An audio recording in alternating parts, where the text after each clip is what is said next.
Harry Potter in the Chamber of Secrets, Chapter 2, Dobby's Warning. Harry managed not to shout, but it was a close thing. The little creature on the bed had large bat-like ears and bulging green eyes the size of tennis balls. Harry knew instantly that this was what had been watching him out of the garden hedge that morning. As they stared at each other, Harry heard Dudley's voice from the hall. "May I take your coats, Mr. and Mrs. Mason?" The creature slipped off the bed and bowed so low that the end of its long thin nose touched the carpet. Harry noticed that it was wearing what looked like an old pillowcase, with rips for arm and leg holes. Hello," said Harry nervously. "Harry Potter," said the creature in a high-pitched voice Harry was sure would carry down the stairs. "So long has Dobby wanted to meet you, sir. Such an honor it is."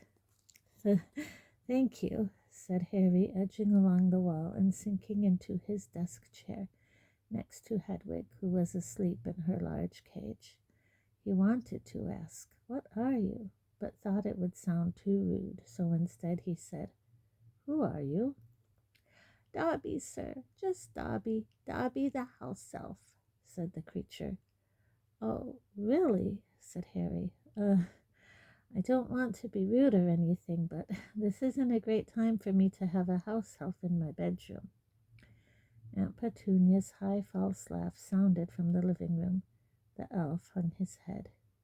"Not that I'm not pleased to meet you," said Harry quickly, "but, is there any particular reason you're here?" "Oh, yes, sir," said Dobby earnestly. "Dobby has come to tell you, sir. It is difficult, sir. Dobby wonders where to begin." "Sit down," said Harry politely, pointing at the bed. To his horror, the elf burst into tears. Very noisy tears. "Sit down," he wailed. "Never, never, ever." Harry thought he heard the voices downstairs falter. "I'm sorry," he whispered.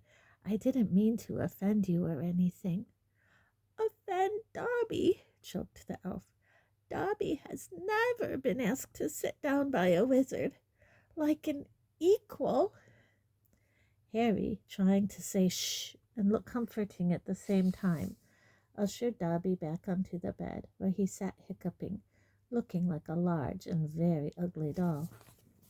At last he managed to control himself and sat with his gray eyes fixed on Harry in an expression of watery adoration.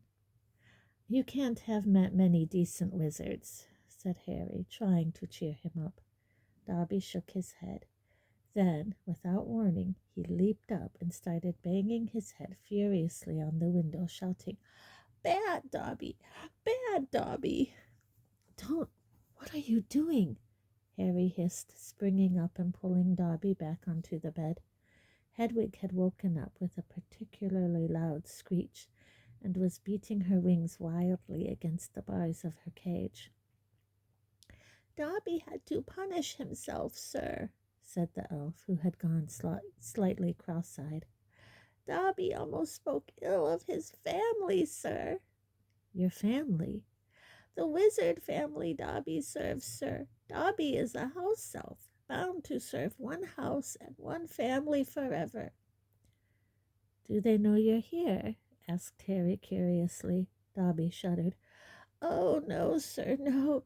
Dobby will have to punish himself most grievously for coming to see you, sir. Dobby will have to shut his ears in the oven door for this, if they ever knew, sir." "But won't they notice if you shut your ears in the oven door?" "Dobby doubts it, sir. Dobby is always having to punish himself for something, sir. They lets Dobby get on with it, sir. Sometimes they reminds me to do extra punishments." "But why don't you leave? Escape?" "A house elf must be set free, sir, and the family will never set Dobby free. Dobby will serve the family until he dies, sir." Harry stared. "And I thought I was hard done by staying here for another 4 weeks," he said. This makes the Dursleys sound almost human. Can't anyone help you? Can't I?"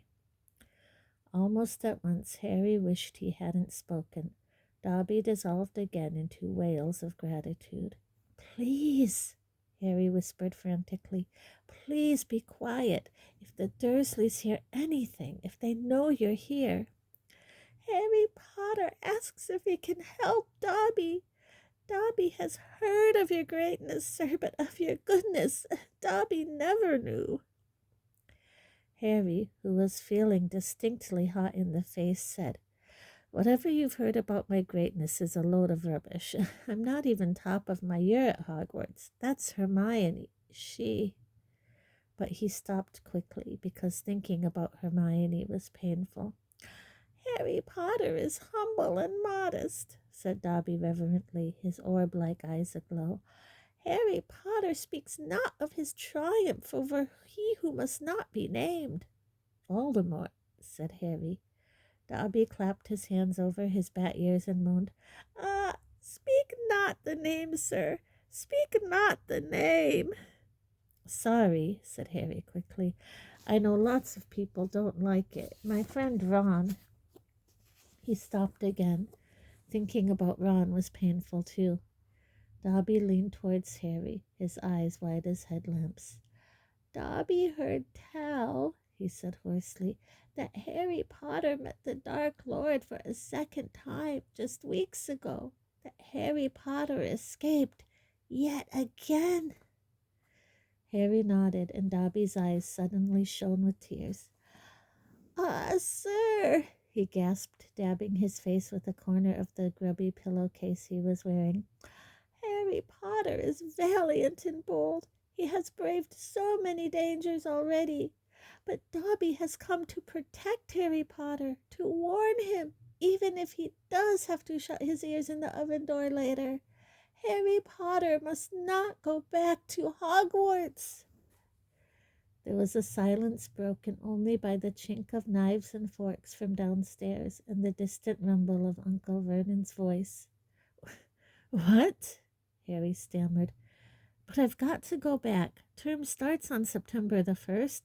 It's all that's keeping me going. You don't know what it's like here. I don't belong here.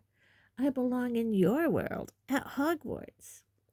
"No, no, no," squeaked Dobby, shaking his head so hard his ears flapped. "Harry Potter must stay where he is safe. He is too great, too good to lose. If Harry Potter goes back to Hogwarts, he will be in mortal danger." "Why?" said Harry in surprise. "There is a plot, Harry Potter, a plot to make most terrible things happen at Hogwarts School of Witchcraft and Wizardry this year," whispered Dobby, suddenly trembling all over. "Dobby has known it for months, sir. Harry Potter must not put himself in peril. He is too important, sir." "What terrible things?" said Harry at once. "Who's plotting them?" Dobby made a funny choking noise and then banged his head madly against the wall. "All right," cried Harry, grabbing the elf's arm to stop him. "You can't say. I understand. But why are you warning me?" A sudden unpleasant thought struck him. "Hang on. This hasn't got anything to do with sorry, with you-know-who, has it? You could just shake or nod," he added hastily, as Dobby's head tilted worryingly close to the wall. Slowly, Dobby shook his head. Not he who must not be named, sir." But Dobby's eyes were wide, and he seemed to be trying to give Harry a hint. Harry, however, was completely at sea. "He hasn't got a brother, has he?" Dobby shook his head, his eyes wider than ever. "Well then, I can't think who else would have a chance of making horrible things happen at Hogwarts," said Harry. "I mean, there's Dumbledore for one thing. You know who Dumbledore is, don't you?" Dobby bowed his head. "Albus Dumbledore is the greatest headmaster Hogwarts has ever had. Dobby knows it, sir. Dobby has heard Dumbledore's powers rival those of he who must not be named at the height of his strength. But, sir, Dobby's voice dropped to an urgent whisper, there are powers Dumbledore doesn't. Powers no decent wizard. And before Harry could stop him, Dobby bounded off the bed, seized Harry's desk lamp, and started beating himself around the head with ear-splitting yelps. A sudden silence fell downstairs. 2 seconds later, Harry, heart thudding madly, heard Uncle Vernon coming into the hall calling, Dudley must have left his television on again, the little tyke. Quick, in the wardrobe, hissed Harry, stuffing Dobby in, shutting the door, and flinging himself onto the bed just as the door handle turned. What the devil are you doing? Said Uncle Vernon through gritted teeth, his face horribly close to Harry's. You've just ruined the punchline of my Japanese golfer joke. One more sound and you'll wish you'd never been born, boy.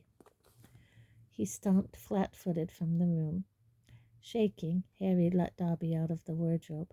See what it's like here, he said. See why I've got to go back to Hogwarts?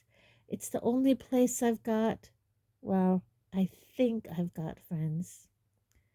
Friends who don't even write to Harry Potter, said Dobby slyly. I expect they've just been... Hang on, said Harry, frowning. How do you know my friends haven't been writing to me? Dobby shuffled his feet. Harry Potter mustn't be angry with Dobby. Dobby did it for the best. Have you been stopping my letters? Dobby has them here, sir, said the elf. Stepping nimbly out of Harry's reach, he pulled a thick wad of envelopes from the inside of the pillowcase he was wearing. Harry could make out Hermione's neat writing, Ron's untidy scrawl, and even a scribble that looked as though it was from the Hogwarts gamekeeper, Hagrid. Dobby blinked anxiously up at Harry. Harry Potter mustn't be angry. Dobby hoped if Harry Potter thought his friends had forgotten him, Harry Potter might not want to go back to school, sir. Harry wasn't listening. He made a grab for the letters, but Dobby jumped out of reach. Harry Potter will have them, sir, if he gives Dobby his word that he will not return to Hogwarts. Ah, sir, this is a danger you must not face. Say you won't go back, sir. No, said Harry angrily. Give me my friend's letters. Then Harry Potter leaves Dobby no choice, said the elf sadly. Before Harry could move, Dobby had darted to the bedroom door, pulled it open, and sprinted down the stairs. Mouth dry, stomach lurching, Harry sprang after him, trying not to make a sound. He jumped the last 6 stairs, landing cat-like on the hall carpet, looking around for Dobby. From the dining room he heard Uncle Vernon saying, Tell Petunia that very funny story about those American plumbers, Mr. Mason. She's been dying to hear. Harry ran up the hall into the kitchen and felt his stomach disappear. Aunt Petunia's masterpiece of a pudding, the mountain of cream and sugared violets, was floating up near the ceiling. On top of a cupboard in the corner crouched Dobby. No, croaked Harry. Please, they'll kill me. Harry Potter must say he's not going back to school. Dobby, please. Say it, sir. I can't. Dobby gave him a tragic look. Then Dobby must do it, sir, for Harry Potter's own good. The pudding fell to the floor with a heart-stopping crash. Cream splattered the windows and walls as the dish shattered. With a crack like a whip, Dobby vanished. There were screams from the dining room, and Uncle Vernon burst into the kitchen to find Harry, rigid with shock, covered from head to foot in Aunt Petunia's pudding. At first it looked as though Uncle Vernon would manage to gloss the whole thing over. Just our nephew, very disturbed. Meeting strangers upsets him, so we kept him upstairs. He shooed the shocked Masons back into the dining room, promised Harry he would flay him to within an inch of his life when the Masons had left, and handed him a mop. Aunt Petunia dug some ice cream out of the freezer, and Harry, still shaking, started scrubbing the kitchen clean. Uncle Vernon might still have been able to make his deal if it hadn't been for the owl. Aunt Petunia was just handing round a box of after-dinner mints when a huge barn owl swooped through the dining room window, dropped a letter on Mrs. Mason's head, and swooped out again. Mrs. Mason screamed like a banshee and ran from the house, shouting about lunatics. Mr. Mason stayed just long enough to tell the Dursleys that his wife was mortally afraid of birds of all shapes and sizes, and to ask whether this was their idea of a joke. Harry stood in the kitchen, clutching the mop for support as Uncle Vernon advanced on him, a demonic glint in his tiny eyes. "Read it!" he hissed evilly, brandishing the letter the owl had delivered. "Go on, read it!" Harry did. It did not contain birthday greetings. Dear Mr. Potter, we have received intelligence that a hover charm was used at your place of residence this evening at 12 minutes past 9. As you know, underage wizards are not permitted to perform spells outside school, and further spell work on your part may lead to expulsion from said school. Decree for the reasonable restriction of underage sorcery, 1875, paragraph C. We would also ask you to remember that any magical activity which risks notice by members of the non-magical community, Muggles, is a serious offense under Section 13 of the International Confederation of Warlocks Statute of Secrecy. Enjoy your holidays. Yours sincerely, Matilda Hopkirk.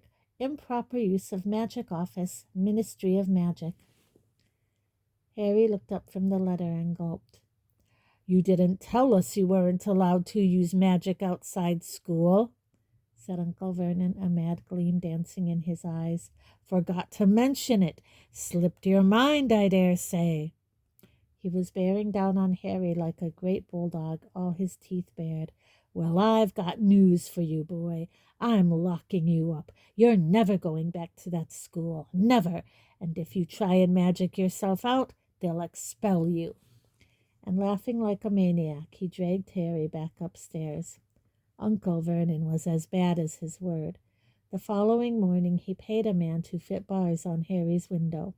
He himself fitted the cat flap in the bedroom door, so that small amounts of food could be pushed inside 3 times a day. They let Harry outside to use the bathroom morning and evening. Otherwise, he was locked in his room around the clock. 3 days later, the Dursleys were showing no sign of relenting, and Harry couldn't see any way out of his situation. He lay on his bed watching the sun sinking behind the bars on the window and wondered miserably what was going to happen to him. What was the good of magicking himself out of his room if Hogwarts would expel him for doing it? Yet life at Privet Drive had reached an all-time low. Now the Dursleys knew they weren't going to wake up as fruit bats. He had lost his only weapon. Dobby might have saved Harry from horrible happenings at Hogwarts, but the way things were going, he'd probably starve to death anyway. The cat flap rattled, and Aunt Petunia's hand appeared, pushing a bowl of tinned soup into the room. Harry, whose insides were aching with hunger, jumped off his bed and seized it. The soup was stone cold, but he drank half of it in one gulp. Then he crossed the room to Hedwig's cage and tipped the soggy vegetables at the bottom of the bowl into her empty food tray. She ruffled her feathers and gave him a look of deep disgust. "It's no good turning your beak up at it. That's all we've got," said Harry grimly. He put the empty bowl back on the floor next to the cat flap and lay back down on the bed, somehow even hungrier than he had been before the soup. Supposing he was still alive in another 4 weeks, what would happen if he didn't turn up at Hogwarts? Would someone be sent to see why they hadn't come back? Would they be able to make the Dursleys let him go? The room was growing dark. Exhausted, stomach rumbling, mind spinning over the same unanswerable questions, Harry fell into an uneasy sleep. He dreamed that he was on show in a zoo with the card reading underage wizard attached to his cage. People goggled through the bars at him as he lay, starving and weak, on a bed of straw. He saw Dobby's face in the crowd and shouted out, asking for help. But Dobby called, "Harry Potter is safe there, sir," and vanished. Then the Dursleys appeared, and Dudley rattled the bars of the cage, laughing at him. "Stop it," Harry muttered as the rattling pounded in his sore head. "Leave me alone. Cut it out. I'm trying to sleep." He opened his eyes. Moonlight was shining through the bars on the window, and someone was goggling through the bars at him. A freckle-faced, red-haired, long-nosed someone. Ron Weasley was outside Harry's window.